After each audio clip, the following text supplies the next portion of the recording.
Ayan mga paps, puno ng yelo yan. Ayan. Mayroon na siyang load. Bale, de-deliver na lang. Kaya yan yung ating ano ngayon.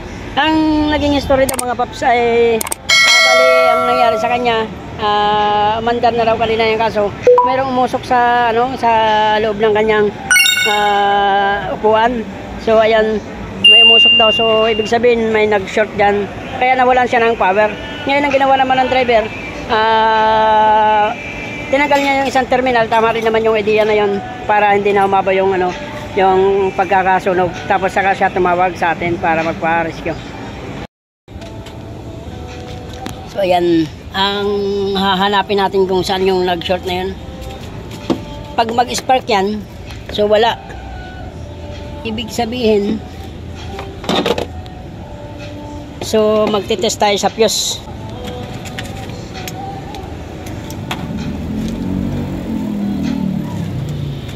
So ayan, paanay natin. So may power. Ngayon pupunta tayo dito sa kanyang fuse box. Ayan mga box. On. Naka-on na, on. On. Mayroon. Pag may ang kabila niyan hindi umilaw, ibig sabihin putol yan. O ganyan.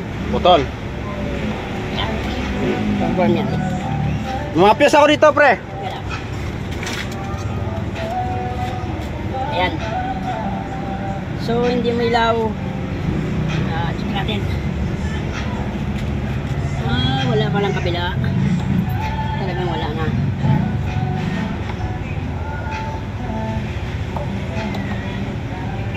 Yan. Wala. Meron. Wala.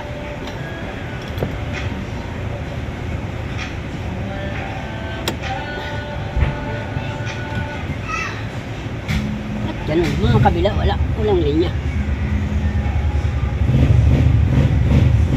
Meron.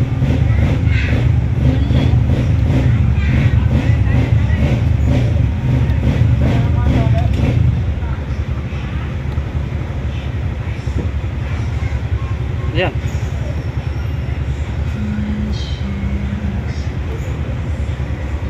Ang ibig sabihin niya, wala siyang power sa dashboard. Dapat yan may umilaw dito yan. Kaso, ayan. Wala. Ayan, no? Patay mo. Oo. Bale, ayan mga paps, lobat din yung baterya. Kaya wala siyang, ayan, mahina po sa ating indicator ng dashboard. Ayan, wala pong ilaw. So, lobat. Busina wala. Ibig sabihin, lobat yan. Ayan. So, series na naman tayo dito. Ayan. Ang ating gagawin. Series natin. Series natin yan, mga idol. Ayan, bago radiator. Hindi naman nadala sa radiator. Bale, ayan mga pop, series tayo. Positive sa positive. Lagi yan. Tapos negative sa negative. Ayan, lipat lang, lapit lang. Wag mo ididikit sa bakal yun. Wala. Tapos titrace natin mamaya kung ano ang problema niya. Ayan. Bale, ang ginamit na lang natin tools. Ito sa mga baguhan, pwede nyo gawin to. Pero kailangan ang tools nyo malaki at saka kailangan nakadin na maayos. Kasi pag hindi nakadin na maayos yan, mag-i-spark yan mga paps. Kasi ito malakas, ayun mahina. So ayan, kailangan yung tools na gagamitin malaki tapos nakadin na maayos. Okay na? Okay. Start. Mahina yung battery. Mahina yan. Mahina eh. Nakita ko na diferensya kung ba't hindi ko makarga yan. A few moments later. Dubay na yan, ayan. Puti na yan. Ayan yung sumasabay.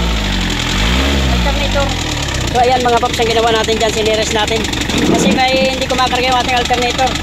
Ayun, maluwag. Gaya pa rin ng dati. Pag pinatay, kailangan nyo lang may uwi yan. Kasi pag ginabi kayo, wala kayong ilaw, mamamatay yan. Pag umiilaw, mamamatay to. Hiramin nyo muna yung baterya na yan.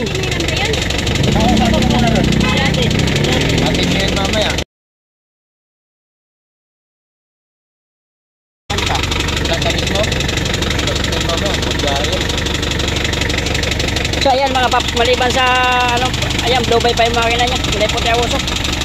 Ayan. Alternator bukas. Yan ang gagawin dyan.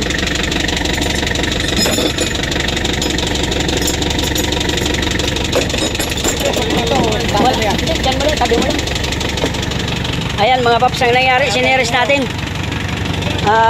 Baterya problema. Di ba ito mag-grounded? Diyan, lagyan mong basahan, lagyan mong basahan.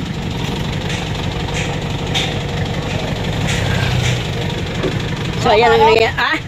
Wala kang electric? Tapos yung ano, yung ating ginawa. Ayan, napunong-puno ng yelo.